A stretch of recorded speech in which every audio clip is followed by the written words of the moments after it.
la première chose qu'on va faire pour essayer d'optimiser un petit peu Windows 11, ça va être d'utiliser Windows 10 Privacy. Donc vous allez pouvoir cliquer sur le lien qui est dans la description et ça va vous amener sur cette page. Même si c'est écrit Windows 10 dans le nom du logiciel, c'est juste qu'il a été fait de façon originale pour Windows 10, mais il marche quand même sur Windows 11. On va le télécharger avec le bouton Download ici. Et une fois qu'il est téléchargé, c'est une archive encore une fois, donc on va pouvoir extraire l'archive. Hop, et puis on ouvre le dossier de l'archive extraite et on lance le setup. Ça va peut-être mettre un écran comme ça. Pour l'exécuter quand même, il faut cliquer sur Informations complémentaires et exécuter quand même. On dit oui au message, on choisit la langue, on choisit en anglais. On pourra mettre le logiciel en français plus tard si on veut. On appuie sur Next, sur Autoriser, Next et Next et Next.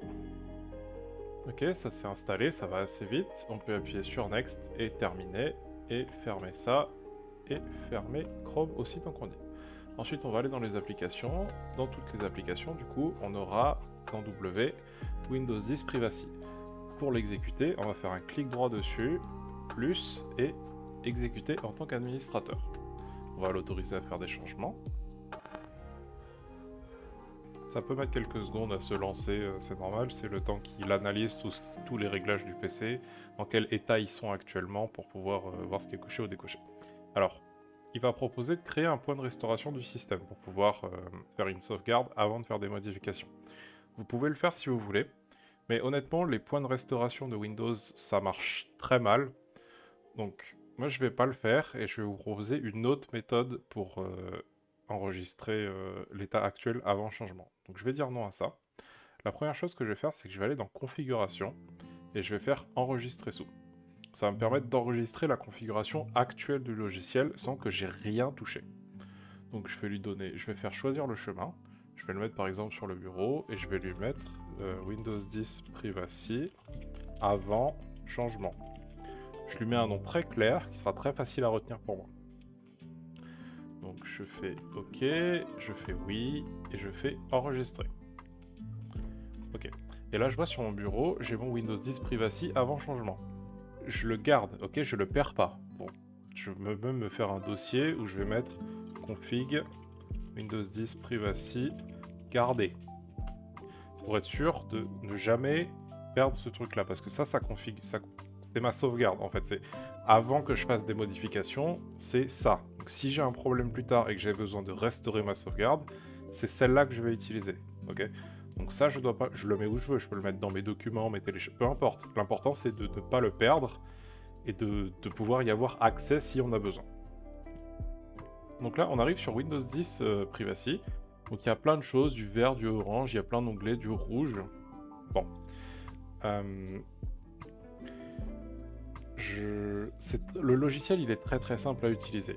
C'est écrit, chaque ligne correspond à quelque chose, elle est décrite, elle a un nom, elle a une explication, et vous pouvez la cocher ou la décocher selon ce que vous voulez.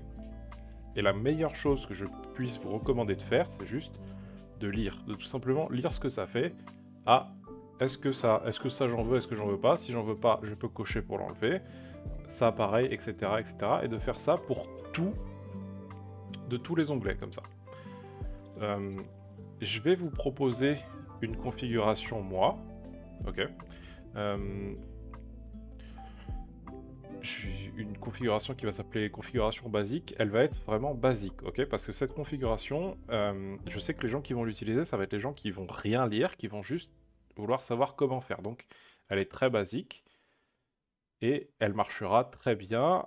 Elle désactive très peu de choses et elle marchera très bien pour tout le monde. Donc si vous n'avez pas envie de lire, que vous êtes fatigué, vous pouvez faire configuration chargée.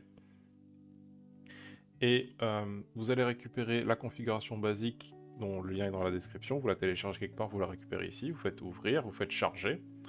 Et vous verrez que ça a coché quelques trucs dans certains onglets. Et une fois que vous avez fait ça, vous pouvez faire définir les paramètres pour l'appliquer, redémarrer le PC et vous avez terminé. Ce sera tout ce qu'il y a à faire.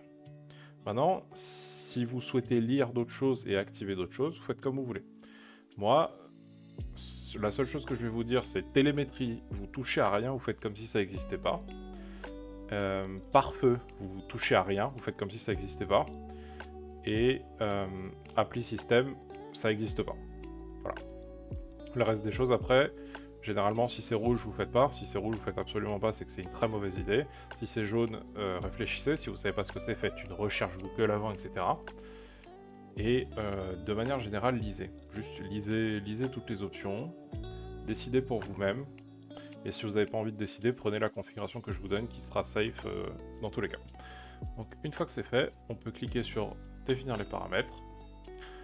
On attend, ça va prendre un petit peu de temps parce qu'il doit changer les paramètres, ensuite redémarrer, revérifier les paramètres. Ça peut prendre quelques secondes. Ok.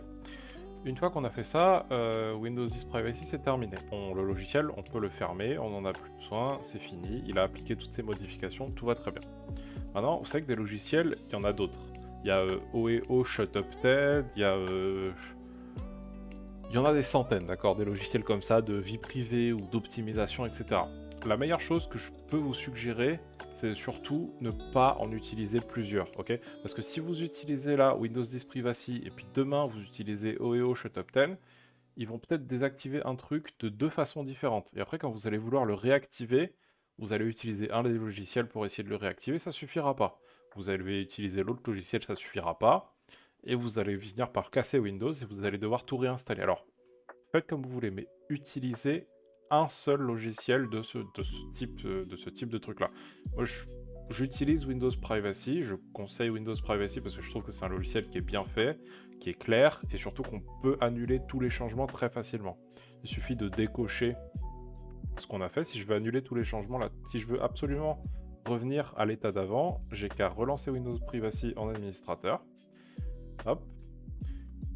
Et la seule chose que j'aurai à faire, c'est recharger ma configuration avant modification, appliquer les changements, et je serai revenu à mon état initial, comme si j'avais strictement rien changé.